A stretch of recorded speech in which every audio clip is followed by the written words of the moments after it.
Hello everyone, ఎలా ఉన్నారు అందరూ?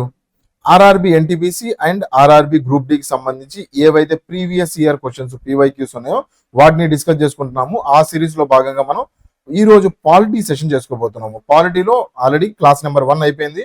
అందులో మనం making, sources of constitution, citizenship, fundamental rights, fundamental duties, DPSPs వీటి వరకు మనం ఆల్రెడీ క్వశ్చన్ పార్ట్ 1 లో కంప్లీట్ చేసుకున్నాము. ఈ రోజు మనం ఏం చూడబోతున్నాము అంటే president, governor, prime minister, chief minister, council of ministers, supreme court, high court వీటి వరకు మనం ఈ రోజు చూసుకోబోతున్నాము. నెక్స్ట్ క్లాస్ పార్ట్ నెంబర్ 3 లో మనం constitutional bodies and non constitutional bodies plus panchayati raj వీటి గురించి మనం నెక్స్ట్ పార్ట్ నెంబర్ 3 లో కంప్లీట్ చేసుకుందాము. ఎవరైనా పార్ట్ 1 చూడకపోతే వెళ్ళి పార్ట్ 1 చూడండి. చాలా ఇంపార్టెంట్ క్లాస్ అది మనకి. ఎందుకంటే ప్రీవియస్ ఇయర్ క్వశ్చన్స్ 2 విధాలుగా ఉపయోగపడుతూ ఉంటాయి. ప్రిపేర్ అయ్యే ముందు క్వశ్చన్స్ ఎలా వస్తున్నాయి అనేది, ప్రిపేర్ అయిన తర్వాత నేను ఎంతవరకు ప్రిపేర్ అయ్యాను, ఎగ్జామ్ ఓరియంటెడ్ లోనే ప్రిపేర్ అవుతున్నానా లేదా అనేది తెలుసుకోవడానికి ప్రీవియస్ ఇయర్ క్వశ్చన్స్ చాలా ఇంపార్టెంట్ మెటీరియల్ అవుతుంది. అయితే ఈ సెషన్ లో మనం మాట్లాడుకునేటప్పుడు మీకు 360 డిగ్రీస్ అప్రోచ్ లో నేను మీకు చెప్తాను. నెక్స్ట్ క్వశ్చన్ చదువుకుంటా ఆన్సర్ చెప్పుకుంటా వెళ్ళిపోయాను అంటే అది 10 నిమిషాలు 15 నిమిషాల్లో 20-30 క్వశ్చన్లు సింపుల్ గా సునాయాసంగా చేసేసుకోవచ్చు. మీరు పుస్తకంలో కూడా చదువుకొని కంప్లీట్ చేసుకోవచ్చు అవి. కానీ మీరు వీడియో చూడడానికి ఎందుకు వచ్చారు అంటే కంప్లీట్ గా ఆ క్వశ్చన్ కి సంబంధించి లెఫ్ట్, రైట్, స్ట్రైట్ మొత్తం మీరు అర్థం చేసుకోవడానికి, ఎలా క్వశ్చన్ ని చదవాలి అనేది తెలుసుకోవాలనుకుంటే వీడియో కంప్లీట్ గా చూడండి. లేదు జస్ట్ క్వశ్చన్ అండ్ ఆన్సర్స్ అంటే ఇప్పుడు వీడియో ఆపేసి పుస్తకం ఓపెన్ చేసి ప్రశాంతంగా క్వశ్చన్ ఆన్సర్ చూసుకుంటా వెళ్ళిపోవచ్చు. క్వశ్చన్ ఇలానే ఎందుకు అడుగుతున్నారు, అందులో ఆప్షన్స్ ఇవే ఎందుకు ఫ్రేమ్ చేశారు, సింపుల్ గా ఎక్కడ తప్పు చేస్తున్నాము అనేది తెలుసుకోవాలంటే వీడియో కంప్లీట్ గా చూడడానికి ట్రై చేయండి. Right, next first question number 1 చూసుకున్నాం అనుకుంటే క్వశ్చన్ నెంబర్ 1 లో మనం who has the power to declare the financial emergency under article 360. 2019 ఎన్టీపీసీలో అడిగిన ప్రశ్న. ప్రతి రైల్వేకి సంబంధించి ప్రతి క్వశ్చన్ ఏవైతే 2014 నుంచి ఇప్పటి వరకు ఏ ప్రశ్న అడిగాడో ప్రతిదీ నేను మీకు డిస్కస్ చేసుకోవడానికి ట్రై చేస్తూ ఉంటాను. ఫినాన్షియల్ ఎమర్జెన్సీ అనేది ఎవరు డిక్లేర్ చేస్తారు అని చెప్పి అడిగారు. ఇక్కడ డిక్లేర్ అనే పదం దగ్గర మీకు ప్రొక్లెయిమ్ అనే పదం కూడా వాడొచ్చు, ప్రొక్లెయిమ్ అనే పదం కూడా వాడొచ్చు, లేదా ప్రొవోక్, రివోక్ అనే పదాలు కూడా వాడొచ్చు. మనం చూసుకుంటే మనం ఫస్ట్ మీరు పాలిటీ చదువుకునే ముందు ఫస్ట్ మీ పుస్తకంలో లేదంటే మీ రిజిస్టర్లో ఫస్ట్ 2 పేజెస్ వదిలేసేయాలి. దానికి పాలిటీ డిక్షనరీ అని చెప్పి హెడ్డింగ్ పెట్టేసుకొని పాలిటిక్స్ సంబంధించి ఏవైతే ఇంపార్టెంట్ ప్రొక్లెయిమ్ అనే పదము, ప్రొవోక్ అనే పదము, రివోక్ అనే పదము, ఎమర్జెన్సీ అనే పదము ఇలాంటివన్నీ మీరు డిక్షనరీ కిందగా రాసుకుంటూ వెళ్ళిపోవాలి. వర్డ్ దాని మీనింగ్, వర్డ్ దాని మీనింగ్. పాలిటీ మీరు ఓపెన్ చేశారు అంటే ఫస్ట్ డిక్షనరీ చూసుకుని దాని తర్వాత క్వశ్చన్ చూడడానికి ట్రై చేయాలి. ఎందుకంటే ఈ పాలిటిక్స్ సంబంధించి పాలిటీ అనే కాదు, మీకు ఎకానమీ చూసుకున్నాను అనుకోండి, ఎకానమీలో ఇంపార్టెంట్ పదాలు ఉంటాయి. సిఆర్ఆర్ అంటే ఏంటి, ఎస్ఎల్ఆర్ అంటే ఏంటి, అవన్నీ మీరు డిక్షనరీలా ఒక చిన్న పుస్తకంలో ఫస్ట్ రిజిస్టర్ లాగా మీరు ఫస్ట్ 2 పేజెస్ లో రాసుకోవాలి. రైట్, సో చూసుకుంటే మీకు who has the power to declare financial emergency అంటున్నారు. ఫినాన్షియల్ ఎమర్జెన్సీ ఎవరు డిక్లేర్ చేస్తారు, అసలు ఎందుకు డిక్లేర్ చేస్తారు ఫినాన్షియల్ ఎమర్జెన్సీ? మీరు ఎగ్జాంపుల్ చూసుకుంటే శ్రీలంక, పాకిస్తాన్ అనే ఏరియా చూసుకున్నారు అనుకుంటే రీసెంట్ గా ఆ ఏరియాలో బాగా ఆర్థిక సంక్షోభం వచ్చేసింది, ఇన్ఫ్లేషన్ వచ్చేసిందా. ఈ ఇన్ఫ్లేషన్ వచ్చేసి రోడ్ల మీద పేపర్ల లాగా మన డబ్బులు, కాగితాలు పడేస్తూ ఉంటారు. ఎందుకంటే అక్కడ value of the money decrease అయిపోతుంది. ఆ టైంలో అక్కడ శాలరీస్ ఇవ్వడానికి, గవర్నమెంట్ ఎంప్లాయీస్ కి శాలరీస్ ఇవ్వడానికి కానీ, జనాలకి ఏమన్నా మన పథకాలు ఇవ్వడానికి కానీ ప్రతి దానికి కష్టం అయిపోతూ ఉంటుంది.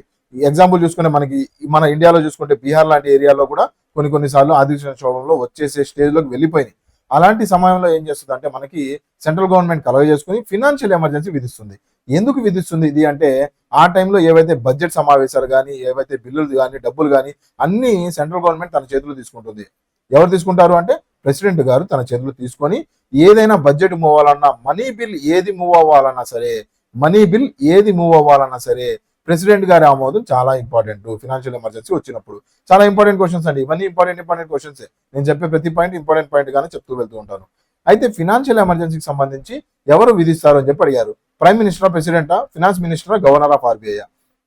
ఫైనాన్స్ మినిస్టర్, గవర్నర్ ఆఫ్ ఆర్బీఐకి ఎమర్జెన్సీస్ తో ఎటువంటి కనెక్షన్ ఉండదు. వీళ్ళు ఏం చేస్తారంటే మనకి మానిటరీ పాలసీస్ లేదంటే ఫిస్కల్ పాలసీస్, ఈ పాలసీస్ డిజైన్ చేస్తూ ఉంటారు. ఈ పాలసీస్ తో వాళ్ళు ఇన్ఫ్లేషన్ ని ఫైట్ చేస్తూ ఉంటారు. ఇన్ఫ్లేషన్ ఏదైతే సంక్షోభం ఏదైతే వచ్చిందో ఆ సంక్షోభాన్ని వీళ్ళు పోరాడాలంటే వీళ్ళు ఏం చేస్తారంటే మనకి మానిటరీ పాలసీస్, ఫిస్కల్ పాలసీస్ తో వీళ్ళు పోరాడుతూ ఉంటారు. ప్రెసిడెంట్, ప్రైమ్ మినిస్టర్ ఏం చేస్తారంటే వాళ్ళ పవర్ ఉపయోగించుకొని ఫినాన్షియల్ ఎమర్జెన్సీస్ తో ఇన్ఫ్లేషన్ ని పోరాడుతూ ఉంటారు. రైట్, సో ఇలానే చదవాలి. ఇలా 360 డిగ్రీస్ అప్రోచ్ లో వీళ్ళు ఏం చేస్తారు, వాళ్ళు ఏం చేస్తారు అని చెప్పి అన్ని సబ్జెక్ట్ ని క్లబ్ చేసి మనం చదువుకుంటూ వెళ్తేనే దీన్నే 360 డిగ్రీస్ అప్రోచ్ అంటారు. ఇలా చదివితేనే మీకు ఎక్కువ రిటెన్షన్ పవర్, ఎక్కువ మెమరీ పవర్ డెవలప్ అవుతూ వెళ్తూ ఉంటుంది. సో ఇక్కడ ఏం కనిపిస్తుంది అంటే మనకి ప్రైమ్ మినిస్టర్ కానీ ప్రెసిడెంట్ గారు కానీ మనకి ఈ ఫైనాన్షియల్ ఎమర్జెన్సీ విధించే ఆస్కారం కనిపిస్తా ఉంది. అయితే all government orders, all executive orders will be moved forward on the name of president. A government order, A executive order వెళ్ళాలన్నా సరే గవర్నమెంట్ నుంచి on the name of president, అక్కడ స్పెషల్ సెక్రటరీ కానీ చీఫ్ సెక్రటరీ కానీ ఉంటారు, వాళ్ళ initial తో వాళ్ళ signatures on the name of president note file అయ్యి ఈ ప్రెసిడెంట్ గారి పేరు మీదగానే మూవ్ అవుతుంది. ప్రైమ్ మినిస్టర్ గారు ఏ ఆర్డర్ మూవ్ చేయలేరు డైరెక్ట్ గా, రైట్. సో ఇక్కడ చూసుకుంటే మనకి ఫినాన్షియల్ ఎమర్జెన్సీ గురించి సంబంధించి చూసుకున్నా సరే ఈ క్వశ్చన్ ఆన్సర్ ఏమవుతుంది అంటే ప్రెసిడెంట్ గారు ఈ ఫినాన్షియల్ ఎమర్జెన్సీ కానీ స్టేట్ ఎమర్జెన్సీ కానీ ఎమర్జెన్సీ గురించి వచ్చేసారు అనుకుంటే ఒక్కసారి నేను మీకు ఒక చిన్న ఈ టేబుల్ ఇస్తాను. ఈ టేబుల్ చదువుకున్నారు అనుకుంటే ఎమర్జెన్సీ నుంచి ఒక్క క్వశ్చన్ కూడా మీకు బయటికి వెళ్ళదు. చాలా ఇంపార్టెంట్ టేబుల్, మొత్తం ఎమర్జెన్సీ గురించి క్లియర్ గా ఈ టేబుల్లో నేను మీకు ఇచ్చాను. ఆల్రెడీ మన యాప్ ఎవరైతే డౌన్లోడ్ చేసుకుని కోర్సెస్ మెంబర్స్ ఉన్నారో వాళ్ళందరికీ ఇలాంటి పాలిటీ టేబుల్స్ నేను దగ్గర 30 వరకు ఇచ్చున్నాను. ఈ టేబుల్స్ మీరు చదువుకున్నారు అనుకుంటే మీకు 80 to 90% క్వశ్చన్స్ ఇందులోనే సాల్వ్ అయిపోతాయి. చాలా ఇంపార్టెంట్ టేబుల్స్ అన్ని నేను మీకు ఇచ్చేసాను, రైట్. ఎవరైనా డౌన్లోడ్ చేసుకోలేదంటే యాప్ లింక్ డిస్క్రిప్షన్ లో ఇచ్చాను, డౌన్లోడ్ చేసుకోండి. కోర్సెస్ అన్ని చాలా తక్కువ ప్రైజెస్ లో మనం ఆర్ఆర్బి ఎన్టీపీసీకి కానీ, ఆర్ఆర్బి గ్రూప్ డికి కానీ, లేదంటే యూపీఎస్సీకి కానీ, లేదంటే ఏపీఎస్సీ ఏ ఎగ్జామ్ కైనా సరే మన దగ్గర ఆల్రెడీ కోర్సెస్ మంచి ట్రిక్స్ తో, మెమరీ హింట్స్ తో, టేబుల్స్ తో, మైండ్ మ్యాప్స్ తో మన దగ్గర కోర్సెస్ అవైలబుల్ గా ఉంటాయి, వెళ్ళి చూడొచ్చు. అయితే ఈ టేబుల్లో చూసుకున్నాం అనుకుంటే national emergency, state emergency, financial emergency, ఈ 3 ఎమర్జెన్సీస్ గురించి ఒక్కసారి ఒక 2 సెకండ్లు చూసుకున్నాం అనుకుంటే మనకి ప్రొక్లెయిమ్ ఎవరు చేస్తారు సార్ అంటే ఏ ఎమర్జెన్సీ అయినా, నేషనల్ ఎమర్జెన్సీ అయినా, ఏ ఎమర్జెన్సీ అయినా ప్రెసిడెంట్ గారే ప్రొక్లెయిమ్ చేస్తారు. ప్రెసిడెంట్ గారే మనకి ఏ ఎమర్జెన్సీ అయినా ప్రొక్లెయిమ్ చేస్తారు. ఎన్ని రోజులు ప్రొక్లెయిమ్ చేయగలరు అంటే 1 నెల పాటు, 1 మంత్ పాటు ఆయన ప్రొక్లెయిమ్ చేయగలరు. ప్రొక్లెయిమ్ అంటే ఏంటి సార్ అసలు ఈ ఎమర్జెన్సీకి సంబంధించి ఒక్కసారి చెప్పండి అంటే ఏం లేదండి, మనకి ఎమర్జెన్సీ ఈ రోజు నైట్ ప్రశాంతంగా ప్రెసిడెంట్ గారు నిద్రలో నుంచి లెగిసి ఎమర్జెన్సీ విధిస్తున్నాను అని చెప్పి ఒక పేపర్ మీద సైన్ చేసి ఆయన ఎమర్జెన్సీ విధించేయవచ్చు. కానీ 1 నెల పాటు, ఎగ్జాంపుల్ చూసుకుంటే ఈ రోజు ఫిబ్రవరి 20 అనుకుందాం డేటు, ఈయన ఫిబ్రవరి 20వ తారీఖు రాత్రిపూట లెగిసి అంటే అలా చేయలేండి, నేను మనకు అర్థమయ్యే భాషలో సింపుల్ వర్డింగ్ లో నేను మీకు చెప్పడానికి ట్రై చేస్తూ ఉంటాను. 20 ఫిబ్రవరి ఆ రోజుకి రాత్రి ఆయన లేచి ఏం చేశాడంటే 20 ఫిబ్రవరికి ప్రెసిడెంట్ రూలు, లేదంటే నేషనల్ ఎమర్జెన్సీ, లేదంటే ఫినాన్షియల్ ఎమర్జెన్సీ డిక్లేర్ చేశాడు. అయితే ఇది ఎన్ని రోజుల పాటు అమలులో ఉంటుంది అంటే ఎవ్వరు ఏం చేయాలనుకున్నా సరే 20వ తారీఖు మార్చ్ వరకు ఇది అమల్లోనే ఉంటుంది, అంటిల్ అన్లెస్ ఆయనే క్యాన్సిల్ చేసేంత వరకు. ఓకే, సో 21వ తారీఖు మార్చికి ఎందుకు అమల్లో ఉండదంటే 21వ తారీఖు మార్చి ఈ నెల వ్యవధి ఏదైతే ఉందో 20 ఫిబ్రవరి నుంచి 20 మార్చి వరకు ఈ నెల వ్యవధి, ఈ 1 మంత్ వ్యాలిడిటీలో ఈయనేం చేయాలంటే మన పార్లమెంట్ సెషన్ లోకి తీసుకొని రావాలి. పార్లమెంట్ సెషన్ లో ఎవరు తీసుకొని రాగలరు? ప్రెసిడెంట్ గారే తీసుకొని రాగలరు. పార్లమెంట్ ఎంపీలు అందరికీ, మెంబర్ ఆఫ్ పార్లమెంట్స్ అందరికీ ఇన్విటేషన్ పంపించి ఈ తొందరగా రండి, అందరూ పార్లమెంట్ సెషన్ స్టార్ట్ చేయాలి అని చెప్పి వాళ్ళందరినీ పిలిచి కూర్చోబెట్టి స్పెషల్ మెజారిటీతో ఈ ఎమర్జెన్సీ బిల్లుని ఆమోదం వచ్చేలాగా ఆయన చూసుకోవాలి. గుడ్, ఆయన చూసుకోవాలంటే ప్రెసిడెంట్ గారే తనకు తానే ఈ ఎమర్జెన్సీ ఏదైనా డిక్లేర్ చేయాలనుకోండి, అండర్ ద క్యాబినెట్ మొత్తం వాళ్ళందరూ చెప్పిన తర్వాత, వాళ్ళందరూ సిఫార్సు చేసిన తర్వాత స్టార్ట్ అవుతుంది. ఓవరాల్ అసలు ఎవరు స్టార్ట్ చేస్తారు అనే పదం వాళ్ళందరూ సజెషన్స్ ఇస్తారు, మూవ్ చేసేది మాత్రం ప్రెసిడెంట్ గారే. మూవ్ చేయాలి అనుకుంటే ప్రెసిడెంట్ గారే మూవ్ చేయగలరు. అయితే ఇది చూసుకుంటే 1 మంత్ లోపల ఇది వ్యాలిడ్ లో ఉండాలి అనుకుంటే, 1 మంత్ తర్వాత కూడా వ్యాలిడ్ లో ఉండాలి అనుకుంటే, నేషనల్ ఎమర్జెన్సీ అనేది వ్యాలిడ్ లో ఉండాలంటే పార్లమెంటు సెషన్ లోకి వచ్చేసి కూర్చొని, పార్లమెంట్ అందరు సభ్యులు కూర్చొని స్పెషల్ మెజారిటీ, మీ అందరికీ తెలిసిందే స్పెషల్ మెజారిటీ ఏంటి, సింపుల్ మెజారిటీ ఏంటి, special majority with ratification of states అనేది నేను క్లియర్ గా క్లాసెస్ లో చెప్పాను నేను మీకు, రైట్. ఇక్కడ చూసుకుంటే మనకి ఈ 1 మంత్ వ్యాలిడిటీలో స్పెషల్ మెజారిటీలో ఈ బిల్ అప్రూవ్ అయిన తర్వాత అప్పుడు 21 మార్చిలో కూడా ఈ ఎమర్జెన్సీ అనేది కంటిన్యూ అవుతుంది. అయితే ఇది దేనికి అవుతుందంటే మన నేషనల్ ఎమర్జెన్సీకి ఈ రూలు. ఫినాన్షియల్ ఎమర్జెన్సీ కదా సార్ క్వశ్చన్ అంటే, ఫినాన్షియల్ ఎమర్జెన్సీకి సంబంధించి చూసుకున్నాం అనుకుంటే ఈ ఫినాన్షియల్ ఎమర్జెన్సీకి సంబంధించి 21 మార్చు మళ్ళీ 20వ తారీఖు ఏప్రిల్ వరకు ఇది అమల్లోనే ఉంటుంది. 21వ తారీఖు ఏప్రిల్లో అమల్లో ఉండదు. అంటే ఏంటి, 2 నెలల సమయం ఉంటుంది ప్రెసిడెంట్ గారి దగ్గర, 2 మంత్స్ ఆఫ్ టైం ఉంటుంది. ఈ 2 నెలల సమయంలో మనకి ఫినాన్షియల్ ఎమర్జెన్సీలో ఏం చేయవచ్చు అంటే ఆయన పార్లమెంట్ ని సెషన్ లో తీసుకొని వచ్చి 2 నెలల వ్యవధిలో ఆయన ఇక్కడ చూసుకుంటే ఇంపార్టెంట్, ఇక్కడ సింపుల్ మెజారిటీ చాలు, అక్కడ స్పెషల్ మెజారిటీ కావాలి. నేషనల్ ఎమర్జెన్సీకి స్పెషల్ మెజారిటీ కావాలి, ఫినాన్షియల్ ఎమర్జెన్సీకి సింపుల్ మెజారిటీ చాలు. ఎందుకంటే ఇప్పుడు చూసుకుంటే నేషనల్ ఎమర్జెన్సీకి చూసుకుంటే మనకి ఫండమెంటల్ రైట్స్ కూడా ఇక్కడ ఎఫెక్ట్ అవుతూ ఉంటాయి. సో అందుకని స్పెషల్ మెజారిటీ ఇంపార్టెంట్ అవుతుంది అక్కడ, రైట్. ఫినాన్షియల్ ఎమర్జెన్సీలో మనకి ఫండమెంటల్ రైట్స్ ఏమి ఎఫెక్ట్ అవ్వవు కాబట్టి సింపుల్ మెజారిటీ ఉంటే సరిపోతుంది. ఇవన్నీ ఇంటర్లింక్ చేసుకుంటే చదువుకోవాలి మీ అందరూ. ఇలా ఇంటర్లింక్ చేసుకుంటే చదివితేనే మనకి 360 degrees అప్రాచ్ చదువుకుంటేనే మనకి ఎక్కువ రిటెన్షన్ ఉంటుంది, పాలిటీలో ఎక్కువ మార్క్ రావడానికి ట్రై చేసి ఉంటుంది, రైట్. సో ఓవరాల్ గా చూసుకున్నాము అనుకుంటే మనకి మన ఏదైతే ఫైనాన్షియల్ ఎమర్జెన్సీ ఉందో అది 2 నెలల పాటు ఉంటుంది. ఇవన్నీ బిట్లండి. ఫినాన్షియల్ ఎమర్జెన్సీ ఎన్ని నెలల పాటు ఎఫెక్ట్ లో ఉంటుంది అని చెప్పి అడిగితే 2 నెలల పాటు ఎఫెక్ట్ లో ఉంటుంది. 2 నెలల తర్వాత కూడా ఎఫెక్ట్ లో ఉండాలి అనుకుంటే మనం సింపుల్ మెజారిటీతో పార్లమెంట్ ప్రొక్లెయిమ్ చేయాలి, రైట్. సో ఓవరాల్ గా మనకి ఫినాన్షియల్ ఎమర్జెన్సీ గురించి ఇది. ఎవరైనా స్క్రీన్ షాట్ తీసుకుంటే ఈ టేబుల్ మొత్తం స్క్రీన్ షాట్ తీసుకుని, చాలా ఇంపార్టెంట్ టేబుల్, రైట్. ఇందులో నుంచి డైరెక్ట్ క్వశ్చన్ వస్తుంది. క్వశ్చన్ వస్తుందా సార్ అంటే ఆల్రెడీ వచ్చింది కదా. ఇక్కడ నుంచి చూసుకుంటే మీకు ఏమైనా వచ్చింది, ఇక్కడ ఎవరు ప్రొక్లెయిమ్ చేస్తారు, ఫస్ట్ పాయింట్ ప్రెసిడెంట్ గారు ప్రొక్లెయిమ్ చేస్తారు. క్వశ్చన్ వచ్చేసింది, ఎంత టైం వరకు అని చెప్పి అడుగుతాడు. 1 month 2 months అని అడుగుతాడు. స్పెషల్ మెజారిటీ సింపుల్ మెజారిటీ అని అడుగుతాడు. సో చాలా ఇంపార్టెంట్ ఇవన్నీ పాయింట్స్. ఏవి నేను మీకు నార్మల్ టేబుల్స్, నార్మల్ విషయాలు నేనేం చెప్పలేదు, చాలా ఇంపార్టెంట్ పాయింట్స్ ఇవన్నీ, రైట్. సో నెక్స్ట్ చూసుకుంటే what is the minimum age required to become the president of India. ఒక ప్రెసిడెంట్ ఆఫ్ ఇండియా అవ్వాలంటే మినిమం ఏజ్ ఎంత ఉండాలి? ఎంత? 30 ఏళ్ళ, 35 ఏళ్ళ, 40 ఏళ్ళ, 45 ఏళ్ళ? ఒకసారి మనం చూసుకుంటే ఏజెస్ టేబుల్ ఒకసారి చూసుకున్నాం అనుకుంటే ప్రతిదీ మనం టేబుల్తో చూసుకుంటూ వెళ్ళాలి, చాలా ఇంపార్టెంట్. మనకి ఇవన్నీ టేబుల్స్ నేను ఆల్రెడీ కోర్స్ మెంబర్స్ కి నేను క్లియర్ గా చెప్పున్నాను. ఈ టేబుల్స్ కి సంబంధించి చూసుకున్నాం అనుకుంటే మనకి సో ప్రెసిడెంట్ మినిమం ఏజ్ చూసుకుంటే 35 years మినిమం ఉండాలి. గవర్నర్ గారికి కూడా 35 ఏళ్ళు ఉండాలి. అంటే వైస్ ప్రెసిడెంట్ కూడా 35 ఏళ్ళు. ఎవరైతే ఇంపార్టెంట్ ఫిగర్స్ ఎవరైతే ఉన్నారో, ప్రెసిడెంట్ కానీ, వైస్ ప్రెసిడెంట్ కానీ, గవర్నర్ కానీ, సెంట్రల్ లెవెల్లో చూసుకున్నాం అనుకుంటే వీళ్ళిద్దరు ఇంపార్టెంట్, అండ్ స్టేట్ లెవెల్లో చూసుకుంటే గవర్నర్ గారు ఇంపార్టెంట్. వీళ్ళ ముగ్గురికి ఏజ్ ఎంత అయ్యా అంటే 35 years మినిమం ఉండాల్సిందే వీళ్ళ ముగ్గురు వరకు, రైట్. సో మిగతా ఏజెస్ కూడా నేను మీకు ఇచ్చున్నాను, ఇంపార్టెంట్. ఎవరైనా కావాలనుకుంటే చూసుకోవచ్చు. ఈ టేబుల్ ని కూడా స్క్రీన్ షాట్ తీసుకోవడానికి ట్రై చేయండి. ఇంపార్టెంట్ టేబుల్, ప్రతి ఒక్కళ్ళ ఏజెస్ నేను మీకు ఇక్కడ క్లియర్ గా ఇచ్చాను, రైట్. స్క్రీన్ షాట్ తీసుకున్నారనుకుంటున్నాను. నెక్స్ట్ క్వశ్చన్ చూసుకుందాము. ఈ క్వశ్చన్ ఆన్సర్ తెలిసిపోయింది కదా. 35 ఏళ్ళు ప్రెసిడెంట్ గారికి మినిమం ఏజ్ ఉండాల్సిందే. ఈ క్వశ్చన్ ఆన్సర్ ఆప్షన్ బి అవుతుంది, 35 years. ఇది కూడా ఆర్ఆర్బీ గ్రూప్ డి 2019 లో అడిగిన ప్రశ్న. నెక్స్ట్ చూసుకుంటే మనకి ప్రెసిడెంట్ తర్వాత చూసుకున్నాం అనుకుంటే the president of India is elected by. ఎలా ఎలక్ట్ అవుతారు అని చెప్పి అడిగారు. ఎలా ఎలక్ట్ అవుతారు మీ అందరికీ తెలిసిందే. మనం చూసుకుంటే మంది పార్లమెంటరీ టైప్ ఆఫ్ గవర్నమెంట్ అండి, parliamentary form of government. Parliamentary form of government లో ప్రెసిడెంట్ అనే ఆయన ఇండైరెక్ట్ గా ఎలక్ట్ అవుతారు, ఇండైరెక్ట్ గా, right. Presidential form of government ఉందనుకోండి, అక్కడ డైరెక్ట్ ఎలక్షన్స్ ఉంటాయి. ఎగ్జాంపుల్ అక్కడ మన యుఎస్ లో చూసుకున్నాం అనుకుంటే అక్కడ ప్రెసిడెంట్ ని ఎవరు అనుకుంటారంటే ప్రజలే అనుకుంటారు. పీపుల్ డైరెక్ట్ గా ఓట్ చేస్తారు. ఇప్పుడు మీరు చూసుకుంటే మీ ఎమ్మెల్యే గారు కానీ, మీ ఎంపీ గారు కానీ ఎవరైతే ఉన్నారో వాళ్ళందరినీ ఎవరు ఎలక్ట్ చేసుకున్నారు అంటే మీరే వెళ్ళి డైరెక్ట్ గా ఎలక్ట్ చేసుకున్నారు. ఓట్ వేసారా రీసెంట్ గా? అయితే 2024లో మనకి ఏదైతే ఎలక్షన్ జరిగినాయో అందులో మనకి డైరెక్ట్ గా వెళ్ళి మీరే ఎన్నుకోవడం జరిగింది. యుఎస్ లో మాత్రం ఎలా ఉంటుందంటే డైరెక్ట్ గా ప్రెసిడెంట్ ని కూడా మన ప్రజలు ఎవరైతే ఉన్నారో వాళ్ళే వెళ్ళి ఓటు వేసి ఎన్నుకుంటారు. మనం ఇక్కడ అలా ఉండదండి. మనం ఏదైతే ఎమ్మెల్యేలు, ఎంపీలు ఎవరైతే ఎన్నుకుంటామో వాళ్ళు ఎలక్టెడ్ మెంబర్స్, మనం ఎవరైతే ఎలక్టెడ్ మెంబర్స్ ఎవరైతే ఎన్నుకుంటామో ఈ ఎలక్టెడ్ మెంబర్స్ వెళ్ళి ప్రెసిడెంట్ ని ఎన్నుకుంటారు. ప్రెసిడెంట్ కూడా ఎలక్షన్ పద్ధతే, ఎలక్షన్సే.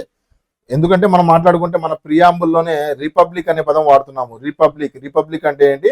ఏదైతే head of the institute, head of the India ఎవరైతే కంట్రీ ఉన్నారో ఆయన ప్రజలచే ఎన్నుకోబడిన వ్యక్తినే మనం ఆ పదానికి మీనింగే మనం రిపబ్లిక్ అనే పదం కింద వాడుకుంటూ ఉంటాము. అయితే రిపబ్లిక్ డే సెలబ్రేషన్స్ కూడా దాని గురించి మనం చేసుకుంటూ ఉంటాం. అయితే ఇక్కడ చూసుకుంటే మనకి ఈ రిపబ్లిక్ మనం ప్రజలు ఎన్నుకోవట్లేదు కదా సార్ అంటే ప్రజలచే ఎన్నుకోబడిన ఎవరైతే పాలకులు ఉన్నారో వాళ్ళే ఆ ప్రెసిడెంట్ ని ఎన్నుకోబోతున్నారు. సో ఇండైరెక్ట్ గా మనం ప్రజలే ఎన్నుకోబోతున్నాము మన ప్రెసిడెంట్ ని, రైట్. చూసుకుంటే ఎవరు ఉంటారయ్యా అంటే electoral colleague consisting of elected members. చాలా ఇంపార్టెంట్ అండి, ఎలక్టెడ్ మెంబర్స్ ఆఫ్ పార్లమెంట్. ఎందుకు సార్ ఎలక్టెడ్ మెంబర్స్ అంత ఇంపార్టెంట్ అంటే పార్లమెంట్ లో నామినేటెడ్ మెంబర్స్ కూడా ఉంటారు, రైట్. మనం చూసుకుంటే ఆంగ్లో ఇండియన్స్ ఇప్పుడు లేరు అనుకోండి, కాకపోతే రాజ్యసభలో చూసుకున్నాం అనుకుంటే రాజ్యసభలో కూడా మనకి నామినేటెడ్ మెంబర్స్ ఉంటారు. డిఫరెంట్ కేటగిరీస్ లో నుంచి మనం రాజ్యసభలో మెంబర్స్ ఉంటారు. అండ్ మనం చూసుకుంటే లోక్సభలో కూడా నామినేటెడ్ మెంబర్స్ ఉంటారు. ఈ నామినేటెడ్ మెంబర్స్ ప్రెసిడెంట్ ఎలక్షన్స్ లోకి రారు. ఓకే, ఎవరెవరు వస్తారయ్యా అంటే ఎలక్టెడ్ మెంబర్స్ మాత్రమే మన ప్రెసిడెంట్ ఎలక్షన్స్ లో రావడం జరుగుతుంది, రైట్. సో నెక్స్ట్ చూసుకుంటే ప్రెసిడెంట్ ఎలక్షన్ సంబంధించి మీ అందరికీ తెలిసిందే సింగిల్ ట్రాన్స్ఫరబుల్ ఓటు ఉంటుంది. సింగిల్ ట్రాన్స్ఫరబుల్ ఓటు అంటే ఏంటి సార్? ఏం లేదంటే ఇప్పుడు మీరు చూసుకుంటే మీరు ఏం చేస్తారు, మీకు ఒక బ్యాలెట్ పేపర్ ఇస్తారు, ఎమ్మెల్యేకి సంబంధించి బ్యాలెట్ పేపర్ ఇస్తారు. ఏదైనా సైకిల్ గుర్తుంది అనుకుందాము, ఎగ్జాంపుల్ చెప్తున్నాను, లేదంటే ఫ్యాన్ గుర్తుంది అనుకుందాము, లేదంటే డిఫరెంట్ గుర్తులు ఉన్నాయి, రైట్. సో మీకు ఎవరు ఎమ్మెల్యేగా కావాలో అతని దగ్గర మీరు టిక్కు కొట్టో లేదంటే అక్కడ ఏదైతే ఈవీఎం మిషన్ లో ప్రెస్ చేసి వచ్చేస్తారు, అవునా? కాకపోతే ఎమ్మెల్యే ఎంపీ ఎలక్షన్స్ లో ఇలా ఉంటే ప్రెసిడెంట్ ఎలక్షన్ లో ఎలా ఉంటుందంటే అక్కడ ఎవరైతే సభ్యులు ఎవరైతే ఉన్నారో, ఎగ్జాంపుల్ జాయ్ స్మిత్ అని, జాన్ సిటిజన్ అని, జాయ్ డ్యూ అని, ఇలా ఒక 5గురు ఉన్నారనుకోండి. ఆ 5గురికి మీరు క్రమ సంఖ్యలో 1వ నెంబర్ కింద ఎవరు, 2వ నెంబర్ కింద ఎవరు, 3వ నెంబర్ కింద ఎవరు, మీకు 1వ నెంబరు జాన్ సిటిజన్ అనే వ్యక్తి ప్రెసిడెంట్ అయితే నాకు ఇష్టం అని చెప్పి ఎవరైతే అనుకుంటున్నారో అతను 1 కింద వేస్తారు. అండ్ నెక్స్ట్ ఇతను కాకపోతే నెక్స్ట్ ఎవరు అనుకుంటున్నారు మీ దృష్టిలో అని చెప్పి మీరు ఎన్నుకొని 2 వేసుకోవాలి. మీరంటే మీరు కదండి, ఎంపీలు ఎమ్మెల్యేలు ఎవరైతే ఉన్నారో వాళ్ళని అడుగుతున్న బ్యాలెట్ పేపర్ లో వాళ్ళని అడుగుతున్న క్వశ్చన్ ఇదంతా, రైట్? 1వ నెంబర్లో 1వ స్థానంలో మీరు ప్రెసిడెంట్ ని ఎవరుగా పెడుతున్నారు, 2వ స్థానంలో ఎవరు పెడతారు, 3వ స్థానంలో మీరు ప్రెసిడెంట్ గా పోటీ చేస్తున్న వ్యక్తులు వీళ్ళల్లో ఎవరిని మీరు ప్రెసిడెంట్ గా ఎన్నుకుంటారు అని చెప్పి అడుగుతున్నారు. సో మన ఎంపీలు ఎమ్మెల్యేలు ఏం చేస్తారంటే వెళ్ళి అక్కడ ఈ బ్యాలెట్ పేపర్ లో వెళ్ళి ఇక్కడ ఏం చేస్తారంటే 1 2 3 4 5 6 క్రమ సంఖ్యలో వాళ్ళు ఓట్లు గుద్ది వస్తారు, రైట్? సో ఈ 5గురు ఎవరైతే ఉన్నారో ఇక్కడ చూసుకుంటే మనకు 5గురు కనిపిస్తున్నారు కదా. ఈ 5గురు ఆ లిస్ట్ లో పేరు రావాలి అనుకుంటే, ఆ లిస్ట్ లో ఆ ప్రెసిడెంట్ ఎలక్షన్ లో ఏదైతే పోటీ చేస్తున్న పోటీదారుల్లా అవ్వాలి అంటే ఏం చేయాలంటే 50 మంది నామినేటర్లు, 50 మంది సపోర్టర్లు ఉండాలి ఆయనకి. ఇప్పుడు ఫర్ ఎగ్జాంపుల్ చూసుకుంటే కొద్దిగా డెప్త్ అండి, ఇంపార్టెంట్, అందుకనే చెప్తున్నాను. డెప్త్కి వెళ్తున్నాను అని చెప్పి అనుకోకండి, ఇంపార్టెంట్, ఇది ఇంపార్టెంట్ కాబట్టి నేను మీకు చెప్తున్నాను, రైట్? సో ఇక్కడ చూసుకుంటే మీకు నామినేషన్స్ కి సంబంధించి చూసుకున్నాం అనుకుంటే ఎమ్మెల్యే ఎంపీ అవ్వాలంటే ఏం చేస్తారు, మీ దగ్గరలో రిటర్నింగ్ ఆఫీసర్ ఉంటారు, ఆర్ఓ గారు ఉంటారు. ఈ ఎమ్మెల్యేలు ఎంపీలు వెళ్ళి నామినేషన్ ఫారం వాళ్ళకి ఇస్తారు. అయితే ఒక ప్రెసిడెంట్ నామినేట్ అవ్వాలి అనుకుంటే ఈయన ఏం చేయాలంటే ప్రెసిడెంట్ గా, ఇప్పుడు మనకి ద్రౌపది ముర్ము గారు ఉన్నారు కదా, ముర్ము గారు ఏం చేయాలంటే ఒక 50 మందిని ఏం చేయాలంటే సపోర్టర్ గా, ఒక 50 మందిని నామినేటర్ గా తీసుకుని వెళ్ళాలి. ఆవిడ ఎమ్మట పెట్టుకొని తీసుకుని వెళ్ళాలి. తీసుకుని వెళ్ళి ఏం చేయాలంటే నాతో పాటు ఈ 100 మంది ఎంపీలు నాతో పాటు ఏమంటే నాకు సపోర్ట్ గా ఉన్నారు ఈ 100 మంది అని చెప్పి ఆవిడ చూపించుకోగలిగితే ఆవిడ పేరు ఈ లిస్ట్ లో ఎక్కుతుంది, లేదంటే ఎక్కదు. అర్థమైందా? 50 మంది నామినేషన్ వేయాలి, 50 మంది సపోర్ట్ చేయాలి ఆవిడ్ని, రైట్? ఇంకా చెప్తా అవసరం లేదు. లోక్సభ రాజ్యసభ ఇద్దరు ఎవరైతే ఓటర్స్ ఎవరు ఉంటారంటే elected members of Lok Sabha and Rajya Sabha ఉంటారు ఇందులో, రైట్?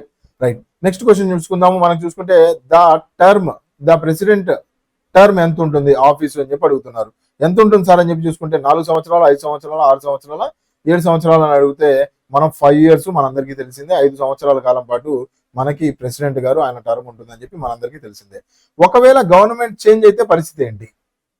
ఇప్పుడు ద్రౌపది ముర్ము గారు ఉన్నారు, మోడీ గారు గవర్నమెంట్ లో ద్రౌపది ముర్ము గారు ఉన్నారండి. రేపు పొద్దున ఏదో ప్రాబ్లం వచ్చింది, మోడీ గారు గవర్నమెంట్ దిగిపోయింది అని చెప్పి అనుకుందాము, ఎగ్జాంపుల్. అయితే అలాంటి టైంలో ద్రౌపది ముర్ము గారు దిగాల అవసరం లేదా? కామెంట్ లో మీరు చెప్పాలి, రైట్? నెక్స్ట్ చూసుకుంటే మనకి who administers the oath of office of president of India. ఇవన్నీ అడిగిన క్వశ్చన్స్ అండి, ఆర్ఆర్బీ ఎన్టీపీసీ 2017లో అడిగిన క్వశ్చన్స్. ఓత్ ఏదైతే ప్రమాణ స్వీకారం చేస్తారు కదా ప్రెసిడెంట్ గారు, ఆయన ప్రమాణ స్వీకారం చేసేటప్పుడు ఎవరు పర్యవేక్షిస్తూ ఉంటారు అంటే మీ అందరికి తెలిసింది వైస్ ప్రెసిడెంట్, ఆయనకన్నా చిన్నోడు కాబట్టి ఉండరు. ప్రైమ్ మినిస్టర్ ప్రెసిడెంట్ గారు అపాయింట్ చేస్తారు కాబట్టి ఆయన ఉండరు. Chief justice of India, speaker of Lok Sabha ఎవరు ఉండొచ్చు? చీఫ్ జస్టిస్ ఆఫ్ ఇండియానే ఉంటారు. ఓత్ కి సంబంధించి కూడా ఇందాక మాట్లాడుకున్నాను కదా, అయితే ఓత్ కి సంబంధించి కూడా నేను మీకు ఆల్రెడీ టేబుల్ ఇచ్చాను, ఎవరైనా కావాలంటే స్క్రీన్ షాట్ తీసుకోవచ్చు. ప్రెసిడెంట్ ఓట్ ఎవరు ప్రవేశిస్తారు, గవర్నర్ ఓత్ అండి, ఓత్ ప్రమాణ స్వీకారం, ఓట్ కాదు, విఓటి ఓట్ కాదు, ఓఏటిహెచ్ ప్రమాణ స్వీకారం ఎవరెవరు ప్రవేశిస్తారని చెప్పి క్లియర్ గా నేను మీకు ఇక్కడ టేబుల్ ఇచ్చాను, ఎవరైనా కావాలనుకుంటే చూసుకోవచ్చు. ఇంపార్టెంట్ ఏంటంటే ఇక్కడ మన జడ్జెస్ ఎవరైతే ఉన్నారో వాళ్ళది చాలా ఇంపార్టెంట్, చాలా జాగ్రత్తగా చూసుకోవాలి. జడ్జెస్ ఇంపార్టెంట్, ఎందుకంటే జడ్జెస్ ని అపాయింట్ ఎవరు చేస్తారంటే జడ్జెస్ ఆఫ్ సుప్రీంకోర్టు కానీ హైకోర్టుకి సంబంధించి మాట్లాడుకుందాం. సుప్రీంకోర్టు ఈజీగానే గుర్తుండిపోతుంది. హైకోర్టుకి సంబంధించి జడ్జెస్ ని అపాయింట్ చేసేది ప్రెసిడెంట్ గారు అపాయింట్ చేస్తారు.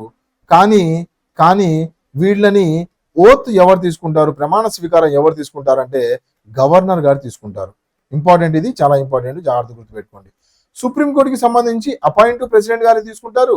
అండ్ వీళ్ళ ఓత్ ఏదైతే ఉందో, ప్రమాణ స్వీకారం ఏదైతే ఉందో దానికి సంబంధించి చూసుకుంటే మనకి ప్రెసిడెంట్ గారే ఆయన వాళ్ళ ఓత్ ప్రమాణ స్వీకారం కూడా చూసుకుంటారు. కానీ హైకోర్టుకి సంబంధించి ఏదైతే జడ్జెస్ ఉందో వాళ్ళని అపాయింట్ చేయడం మాత్రం, అపాయింట్మెంట్ ఎవరైతే ఉన్నారో ప్రెసిడెంట్ గారు అపాయింట్ చేస్తారు. వాళ్ళ ఏదైతే జడ్జెస్ ఆఫ్ హైకోర్టు ఏదైతే ఉందో వాళ్ళని ఓత్ తీసుకునేది మాత్రం గవర్నర్ గారు. చాలా ఇంపార్టెంట్, గుర్తుపెట్టుకోవాలి. ఇక్కడ అపాయింటెడ్ ఇచ్చాను, ఎవరు ఓత్ తీసుకుంటారు అనేది ఇచ్చాను. రైట్, నెక్స్ట్ క్వశ్చన్ చూసుకుందాము. నెక్స్ట్ క్వశ్చన్ వచ్చేసి who is the ex officio chairman of the council of states. Council of states అంటే ఏంటి? రాజ్యసభ. రాజ్యసభ చైర్మన్ ఎవరు ఉంటారు? రాజ్యసభ చైర్మన్ ఎవరు ఉంటారు అయ్యా అంటే వైస్ ప్రెసిడెంట్ గారు ఉంటారు. ఇక్కడ ఇంపార్టెంట్ క్వశ్చన్ ఒకటి వచ్చేస్తుంది. ఇది ఇంపార్టెంట్ అండి. 2020 ఎన్టీపీసీ, 18 గ్రూప్ డి, దాని తర్వాత 17 ఎన్టీపీసీలో కూడా అడిగారు. Important question. ఇక్కడ మీరు చూసుకుంటే ఇంకొక కొద్దిగా ఇంపార్టెంట్ క్వశ్చన్ ఏంటంటే, ఈయనకి ఏదైతే మన వైస్ ప్రెసిడెంట్ గారు ఎవరైతే ఉన్నారో ఆయనకి చైర్మన్ గా ఎప్పుడైతే ఉంటారో ఆయన, ఒకవేళ ఈయన మీద ఏమైనా అబ్లిగేషన్ వస్తే ఈయన చైర్మన్ సీట్ కి రిజైన్ చేస్తే వైస్ ప్రెసిడెంట్ సీట్ కూడా పోతుందా పోదా అనేది క్వశ్చన్ కామెంట్ సెక్షన్ లో మెన్షన్ చేయండి మీరు. Okay, right. నెక్స్ట్ చూసుకుంటే మనకి ఎక్స్ ఆఫీషియో పోస్టులు ఎవరెవరు ఏమేమి హ్యాండిల్ చేస్తారు అనేది కూడా నేను మీకు ఇక్కడ టేబుల్ ఇచ్చేసాను. ఎవరైనా కావాలనుకుంటే స్క్రీన్ షాట్ తీసుకోవచ్చు. ఏ ఎక్స్ ఆఫీషియో పోస్టులు ఎవరెవరు హ్యాండిల్ చేస్తారు అనేది నేను మీకు ఇక్కడ క్లియర్ గా ఇచ్చున్నాను. నెక్స్ట్ చూసుకుంటే what is the minimum age required to be eligible for the post of vice president. Vice president age ఎంత అని అడుగుతున్నారు. ఇందాక మనకి ప్రెసిడెంట్ ఏజ్ అడిగారు. ప్రెసిడెంట్ ఏజ్ మనం మాట్లాడుకున్నాము. ప్రెసిడెంట్ అయినా, వైస్ ప్రెసిడెంట్ అయినా, గవర్నర్ గారైనా, ఎవరైనా సరే మనకి ఏజ్ ఎంత అయ్యా అంటే 35 సంవత్సరాలే ఉంటుంది. ఓకే, ఇంపార్టెంట్ ఫిగర్స్ ఎవరైతే ఉన్నారో వాళ్ళందరూ 35 సంవత్సరాలే. ఇందాక నేను మీకు టేబుల్లో క్లియర్ గా ఎక్స్ప్లెయిన్ చేశాను. వైస్ ప్రెసిడెంట్ గారి గురించి మాట్లాడుకుంటాము. ఓత్కి సంబంధించి ఆల్రెడీ ప్రెసిడెంట్ గారు ఓత్ గురించి మనం మాట్లాడుకున్నాము. మళ్ళీ క్వశ్చన్ రిపీట్ అయింది, జాగ్రత్త చూసుకోవాలి. The term of Rajya Sabha member. Rajya Sabha member కి సంబంధించి టర్మ్ ఎంత సార్ అని చెప్పి అడిగితే మనందరికీ తెలిసిందే 6 సంవత్సరాలు రాజ్యసభ మెంబర్ కి టర్మ్ ఉంటుంది. ప్రతి 2 సంవత్సరాలకు ఒకసారి రాజ్యసభ మెంబర్స్ కి సంబంధించి వీళ్ళు ఇది పర్మనెంట్ హౌస్ అంటాము. రాజ్యసభ పర్మనెంట్ హౌస్ అని చెప్పి అంటాము. ఎందుకంటే ఇది ప్రతి 2 సంవత్సరాలకు ఒకసారి కొద్దిగా పార్ట్ ఖాళీ అవుతుంది, మళ్ళీ దాని ప్లేస్ లో మళ్ళీ నింపడం జరుగుతూ ఉంటుంది. ఒకేసారి అందరూ ఒకేసారి ఖాళీ అవ్వరు. రైట్, లోక్సభ చూసుకుంటే ఒకేసారి 5 సంవత్సరాలకు ఒకసారి ఎలక్షన్స్ వస్తూ ఉంటాయి. మనం చూసుకుంటే what is the maximum strength of Lok Sabha అని చెప్పి అడుగుతున్నారు. At the time of maximum strength ఎంత అని చెప్పి చూసుకుంటే మనకి 552 మాక్సిమం స్ట్రెంత్. మనందరికి కాన్స్టిట్యూషన్ తయారు చేసేటప్పుడే 552 మనందరికి తెలిసిన మాట ఇది. Who appoints the prime minister. Prime minister ఎవరు అపాయింట్ చేస్తారు? ప్రెసిడెంట్ గారే అపాయింట్ చేస్తారు, మనందరికీ తెలుసు. రైట్, ఇంపార్టెంట్ ఏంటంటే ఏ పార్టీకి మెజారిటీ రాలేదు, ఏ పార్టీకి మెజారిటీ రాలేదండి. మనందరికీ తెలిసిందే మనకి 50+1 ఓట్లు రావాలి. 50 అంటే 50 అని కాదు. మనం చూసుకుంటే ఇందాక ఎంత అనుకున్నాము, ఎంత మాక్సిమం స్ట్రెంత్ ఎంత అనుకున్నాము? 552 అనుకున్నాము. అవునా? ఈ 552లో బై 2 50% రావాలి. 50% వస్తేనే ఆ పార్టీ గెలిచింది అని చెప్పి అనుకుంటాం మనం. 50%+1 రావాలి, మెజారిటీ రావాలి. ఏ పార్టీకి మెజారిటీ రాలేదు. ప్రైమ్ మినిస్టర్ గా ఎవరిని ప్రెసిడెంట్ గారు అపాయింట్ చేస్తారు? ఎవరైనా చేసేవచ్చా? రోడ్డు మీద వెళ్ళి ఎవరైనా తీసుకొని వచ్చి ప్రైమ్ మినిస్టర్ గా అనౌన్స్ చేయవచ్చా లేదా అనేది ఒకసారి మీరు కామెంట్ లో చెప్పండి, వింటాను. నేను ప్రతిదీ నేను ఎక్స్ప్లెయిన్ చేసుకుంటా వెళ్ళాను అంటే వీడియో లెంత్ అయిపోతుంది. Right, what is the maximum age limit for the post of president in India? Already maximum అంటండి, మాక్సిమం జాగ్రత్తగా చూసుకోవాలి. మాక్సిమం ఇక్కడ అడుగుతుంది. మాక్సిమం ఎంత? రైట్, మాక్సిమం ఎంత అంటే మనకి ఏ లిమిట్ లేదండి మన దగ్గర. 65 అని చెప్పి టపక్కన టిక్ పెడతారు, జాగ్రత్త. 65, చాలా మందికి 65 అని ఉంది. మనం చూసుకుంటే సుప్రీంకోర్టు జడ్జెస్ కానీ, హైకోర్టు జడ్జెస్ కానీ చాలా మందికి 65 మినిమం లిమిట్ ఉంటుంది. 65 సంవత్సరాలు అయిపోయిన తర్వాత వాళ్ళు పదవీ కాలం నుంచి దిగిపోవాలి. అయితే ప్రెసిడెంట్ గారికి అలా ఉండదండి, ఏ లిమిట్ లేదు. అయితే ఇక్కడ చూసుకుంటే మనకి మాక్సిమం ఏజ్ లిమిట్ కి సంబంధించి చాలా ఇంపార్టెంట్, అడిగే ఛాన్సెస్ ఉంటాయి. మీకు ఒక క్వశ్చన్ అండి, ఎన్నిసార్లు మన ఇండియాలో ఎన్నిసార్లు ఒకే మనిషి ప్రెసిడెంట్ గా ఎన్నికవచ్చు? ఎగ్జాంపుల్ చూసుకుంటే మన్మోహన్ సింగ్ గారు కానీ, లేరు కదా. అయితే మనకి మన ద్రౌపది ముర్ము గారు ఉన్నారు అనుకుందాము. ద్రౌపది ముర్ము గారు ప్రస్తుతం ప్రెసిడెంట్ అనుకుందాము. అయితే మళ్ళీ ఇంకొకసారి ప్రెసిడెంట్ గా ఈవిడే ఎన్నికవ్వచ్చా? ఇంకొకసారి ఒక 10 సార్లు ఈవిడే ఎన్నికవ్వచ్చా? అంటే అన్ని సార్లు ఉండర్లేండి. కాకపోతే నేను అంటున్నాను మామూలుగా ఒక 10 సార్లు 20 సార్లు ఎన్నిసార్లు అయినా ప్రెసిడెంట్ గా ఎన్నికవ్వచ్చా? మాక్సిమం నెంబర్ ఆఫ్ టైమ్స్ ఏమైనా ఉన్నాయా? ఓకే, హింట్ ఏంటంటే యూఎస్ లో అయితే 2 సార్లే, మాక్సిమం 2 టైమ్స్, దానికన్నా ఎక్కువ ఎన్నికవ్వడానికి లేదు. ఇండియాలో ఎన్నిసార్లు చెప్పాలి? రైట్, కామెంట్ సెక్షన్ లో మీరు చెప్పండి. నెక్స్ట్ చూసుకుంటే మనకి who has the power to dissolve the Lok Sabha. లోక్సభని ఎవరు డిజాల్వ్ చేయగలరు? డిజాల్వ్ చేయాలన్నా, స్టార్ట్ చేయాలన్నా, ప్రోరోగ్ చేయాలన్నా, ఏం చేయాలన్నా సరే ప్రెసిడెంట్ గారే చేస్తారు. Right, on the name of ప్రెసిడెంటే మనకి కనిపిస్తూ ఉంటుంది. What is the maximum age limit for to be eligible for the appointment of prime minister? చాలా ఇంపార్టెంట్ అండి. ప్రైమ్ మినిస్టర్ గా ఏజ్ లిమిట్ ఎంత అని చెప్పి అడుగుతున్నారు. సో ప్రైమ్ మినిస్టర్ అవ్వాలంటే ఫస్ట్ కర్తవ్యం ఏంటి? He must be a MP. Member of Lok Sabha కానీ మెంబర్ ఆఫ్ రాజ్యసభ కానీ ఏదో ఒక ఎంపీ అయి ఉండాలి, మెంబర్ ఆఫ్ పార్లమెంట్ అయి ఉండాలి ఇతను. ఓకే, పార్లమెంట్ లో లోక్సభ నుంచి కానీ రాజ్యసభ నుంచి కానీ ఏదో ఒక సభ నుంచి ఇతను ఒక మెంబర్ గా అయి ఉండాలి. అవునా? అయితే సో ఏజ్ లిమిట్ అంటే లోక్సభలో రాజ్యసభలో ఎంత ఏజ్ లిమిట్ ఉంటుందో అంతే ఆయన ఏజ్ లిమిట్ ఉంటుంది. ఎంత సార్ అంటే 25 సంవత్సరాలు ఉంటే సరిపోతుంది లోక్సభ మెంబర్ అవ్వాలంటే. ఏజ్ లిమిట్స్ లో ఆల్రెడీ నేను మీకు టేబుల్లో ఇచ్చాను, చూసారా? ఆ టేబుల్ నుంచే వచ్చేస్తున్నాయి క్వశ్చన్లు అన్ని.